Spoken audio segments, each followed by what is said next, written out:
Hello, everyone. My name is Jane, and I wanted to to make a video how to do energy work on your dog or on your cat or any other pets that you have. I've been doing energy work for quite a while now, and I'm a certified Reiki master, and I developed my own intuitive method of working with people as well as my pet. And I kind of started working on this is Kira, by the way, my dog. And I started working on him maybe several years ago, like 2 or 3 years ago, when he was sick. And now I just do it all the time, and he's really used to that. Now, um, I'm not certified, in animal energy work or anything like that. Again, all my work is intuitive. I'm just guided what I'm shown. I'm guided what I'm receiving, and what my guides and the spirits, are showing to me. And I've had like many situations where I was able to heal him and make him heal better in just a day or two without going to the vet. So I just wanted to share it with all of you because I know this is very effective. And a lot of times when we see our pets suffering, we want to help, and we don't want to give them the pills or anything. Like, for example, when he had back pain and couldn't walk, I was able to put him back like in a day, constantly doing work on him, working with crystals and stuff. The same when he had his splint surgery. He had a splint surgery removal. It went very smooth, no pain or anything. And so when you start working with the dog, if you are certified in Reiki, I mean, from what I understand, their like chakra system and energy system is very similar to ours. I mean, you can look up where the chakras are located. I did that, but it's kind of very logical. You just know where it is, and again, it's all intuitive. If you feel the energy or if you feel drawn to any area, like with him, for example, when he's in pain, like he has like a lot of urinary tract infections. So his whole abdomen would be like super hot. Like, when you put your hands there, like you feel it's like super, super hot. So that's how you know that this area particularly is very, like there's some issue there. It may be hot, it might be cold. Again, it depends on your like energetic like imprint and like your ability. Some people feel hot, some people feel cold. I tend to feel more like hot versus cold. So when you start working with your pet, they may not be open to it right away. Like with him, it took probably about several weeks, for me to, when I started working on him. And at first, I would just start putting my hands anywhere on him. And when he was sitting or laying down, and usually after like a minute or two, he starts feeling the energy, and then he would just get up and leave. So I would kind of do it throughout the day, like a minute here, 2 minutes there. And then eventually, after some time, he was letting me do it all the time. Like when, like he knew what it was. Like he even knows what Reiki means, and I put him on massage table and stuff. So now he's like he loves it, and also like it helps, if you have this connection with your pet, they understand you. Like they know what you're doing with them. So if you tell them like, hey, like as if you were talking to a child or a friend, or a client, like, hey, let me do this healing work on you because you need it right now. They will be open to it. Like they will, be like, can you please lay still for like whatever amount of time, you need, and then normally they will do it. Like he's again very responsive now. And also sometimes, like again, when I'm guided to, I use other tools. Like I have some sound healing tools that I use in my sessions with him, and like he loves, the chimes and other things. He doesn't like the rattles or the crystal bowl. I think that frequency is too much for him. But and then if you're also guided to sing, like I use light language, for example, and I sing in light language. So I use that when I do energy work. When I put my hand somewhere, I would also sing, and you would feel when they're releasing energy, when they're releasing whatever they are no longer needing. Like sometimes they might be twitching, sometimes they might be having like a different breathing pattern, heavy breathing or like gasping for air, um, making noises or like movements. So you will know that your dog is responding to that.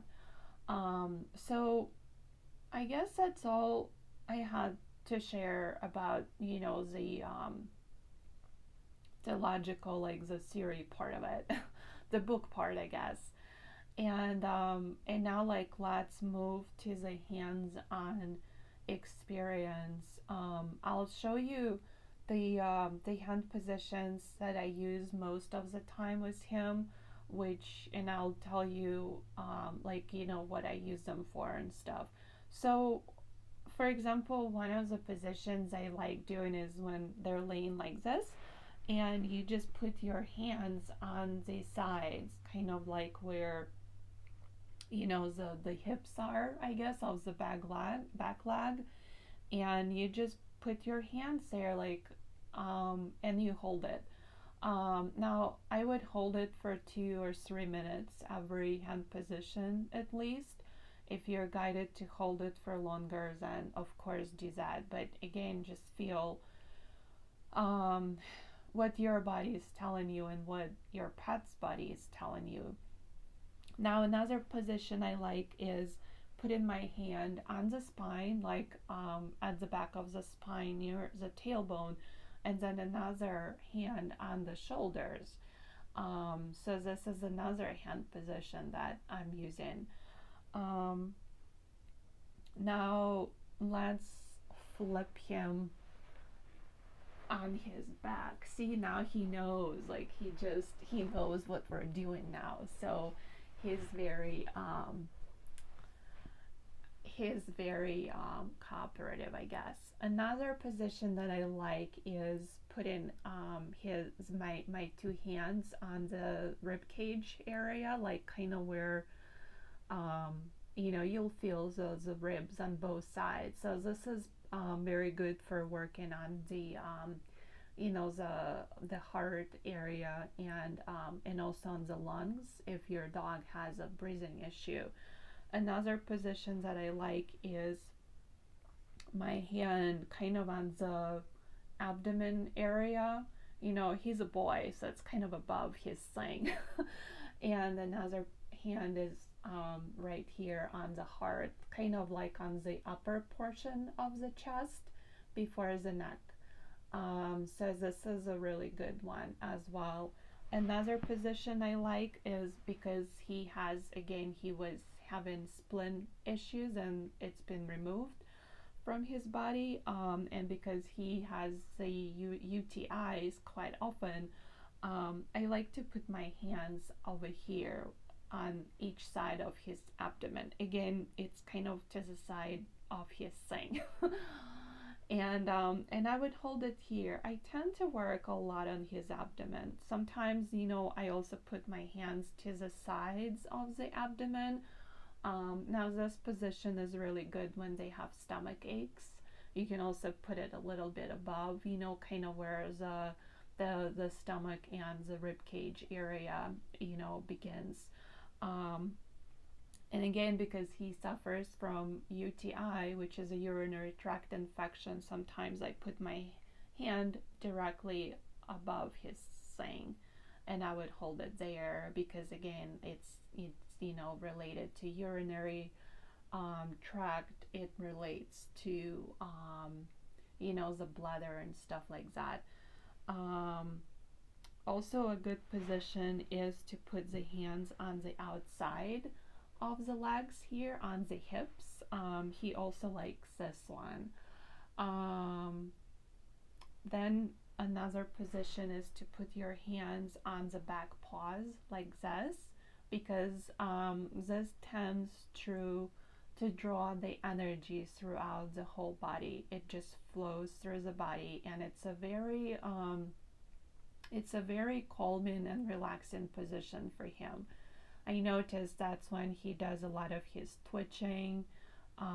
He does a lot of he's totally out basically when I do that. Um, and then what another one you can do, this is from craniosacral actually, which I didn't study. It's all intuitive for me. You put one hand on the spine. You can put it anywhere on the spine, again depending like what area you need to work on. So like when he suffers from back issues, which is very common for this breed, I would put it on the lower back area because that's where the issues are normally.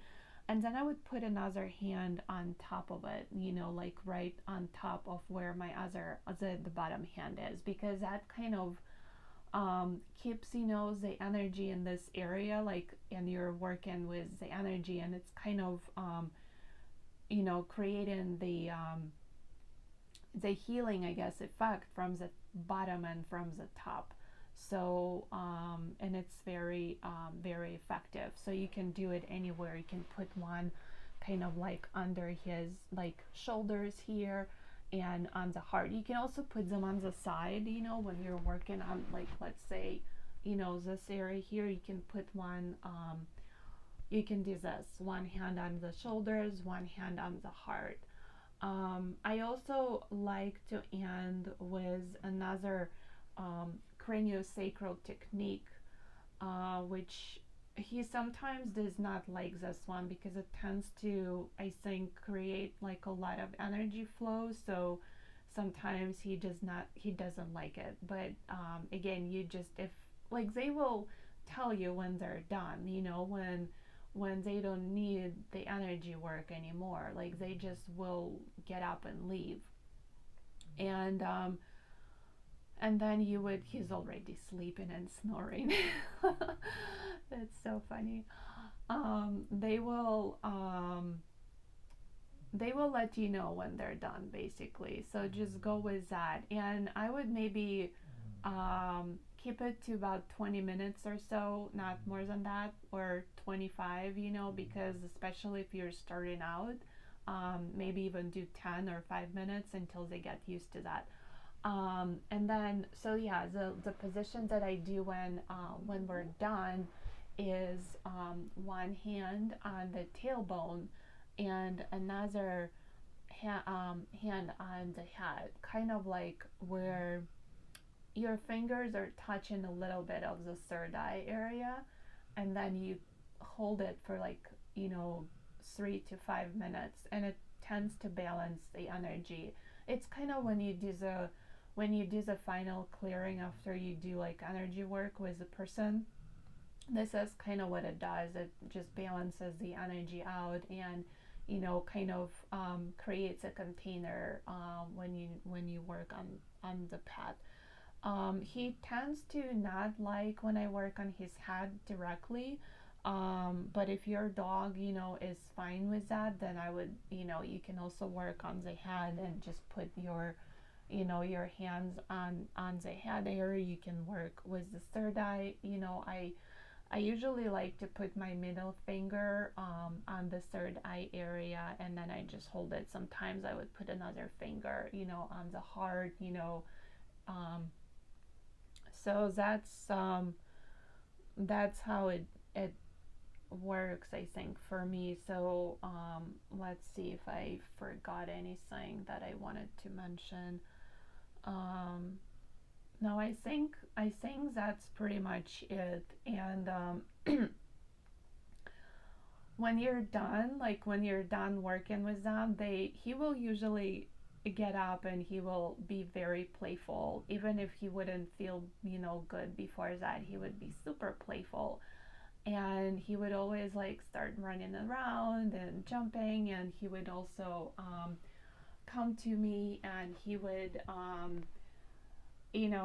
like try to lick me and stuff. And so he's thanking me because he knows what I'm doing. So try it out, and let me know how it went. And like how your dog or your cat, like how they respond to that. I'm really curious to know, because I haven't really discussed it with any other people. I mean, I know people who do healing work, they work on their dogs and stuff, or cats, but I haven't really shared anything or explored it. So yeah, feel free to share what your experience was. I'd be really curious. And yeah, and thank you for watching. And see, he's totally out. That's how you know that they like it. So yeah, thank you for watching. And I hope that this video helped you or some of you. So love you all. Have an amazing day.